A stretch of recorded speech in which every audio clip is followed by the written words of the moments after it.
I don't know where ये काऊ belt है, काऊ belt का समर्थन है। जो काऊ बेल्ट जिससे कहा जाता है उसको इस तरह से सदन में उल्लेखित करना, किस क्षेत्र की आप बात कर रहे हैं? हरियाणा में हम हरियाणा में जीते, हमने कर्नाटक में समर्थन प्राप्त किया है, और ये ठीक है कि केरल में और तमिलनाडु में हम उतने शक्तिशाली नहीं है, मगर हमारा संगठन है। पश्चिम बंगाल में भी हमें 10% से थोड़ा कम वोट मिला हुआ है। अगर आप वोट की बात करते हैं तो फिर 10% वोट की बात करिए। इस सदन में एक एक व्यक्ति की पार्टियां, एक एक व्यक्ति की पार्टी, और वो हमारे साथ हमारे खिलाफ जमघट करके और हमें हटाने का प्रयास कर रहे हैं। उन्हें प्रयास करने का पूरा अधिकार है, मगर है वो एक व्यक्ति की पार्टी। एकला चलो रे, और चलो एकला अपने चुनाव क्षेत्र से, और दिल्ली में आकर हो जाओ इकट्ठे रे। किस लिए इकट्ठे हो जाओ? देश के भले के लिए। स्वागत है, हम भी अपने ढंग से देश की सेवा कर रहे हैं, और अगर हम देशभक्त न होते और अगर हम निस्वार्थ भाव से राजनीति में अपना स्थान बनाने का प्रयास न करते, और हमारे इन प्रयासों के पीछे 40 साल की साधना है। ये कोई आकस्मिक जनादेश नहीं है, कोई चमत्कार नहीं हुआ है। हमने मेहनत की, हम लोगों में गए, हमने संघर्ष किया है। पार्टी 365 दिन चलने वाली पार्टी है, ये कोई चुनाव में कुकुर मुक्के की तरह से खड़ी होने वाली पार्टी नहीं है। और आज हमें अकारण कटघरे में खड़ा किया जा रहा है, क्योंकि हम थोड़ी ज्यादा सीटें नहीं ले सके। हम मानते हैं हमारी कमजोरी है, हमें बहुमत मिलना चाहिए। राष्ट्रपति ने हमें अवसर दिया, हमने उसका लाभ उठाने की कोशिश की है, हमें सफलता नहीं मिली, वो अलग बात है।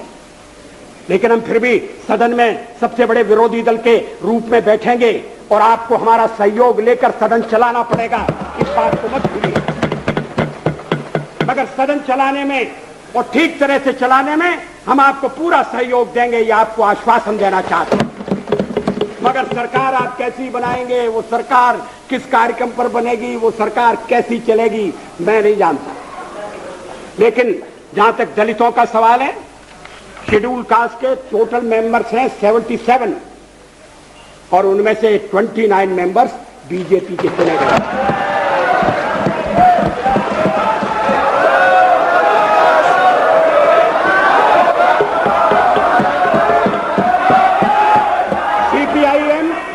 सीपीआईएम के 5 मेंबर हैं, सीपीआई 1 मेंबर है, कांग्रेस 15 मेंबर है, जनता दल 7 मेंबर है, और सबसे ज्यादा हमारे मेंबर हैं।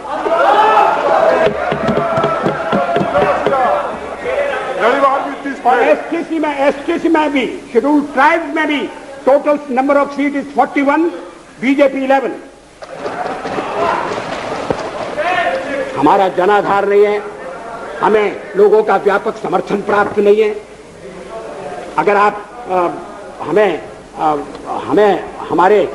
छोड़कर सत्ता बनाना चाहते हैं, और आप समझते हैं कि वो सरकार टिकाऊ होगी, मुझे तो उसके टिकने के लक्षण नहीं दिखाई देते। वो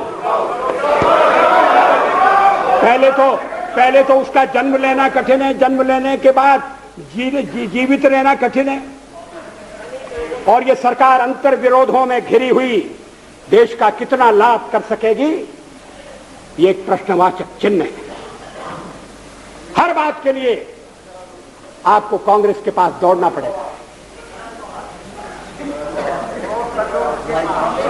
और जब आप उन पर निर्भर हो जाएंगे, अभी तो मैं नहीं जानता, पहले चर्चा हुई थी, कुछ शर्तें लगाई जा रही, फिर चर्चा हुई कि कोऑर्डिनेटिंग कमेटी बनाना पड़ेगी। फ्लोर पर भी हम लोग कोऑर्डिनेशन करते हैं, उसके बिना तो सदन नहीं चलता। आप सारा देश चलाना चाहते हैं, बड़ी अच्छी बात है।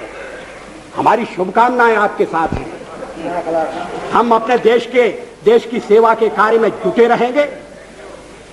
हम संख्या बल के सामने सर झुकाते हैं और आपको विश्वास दिलाते हैं कि जो कार्य हमने अपने हाथ में लिया है वो जब तक राष्ट्रीय उद्देश्य पूरा नहीं कर लेंगे तब तक विश्राम से नहीं बैठेंगे, तब तक आराम से नहीं बैठेंगे। अध्यक्ष महोदय, मैं अपना त्यागपत्र राष्ट्रपति महोदय को देने जा रहा हूं।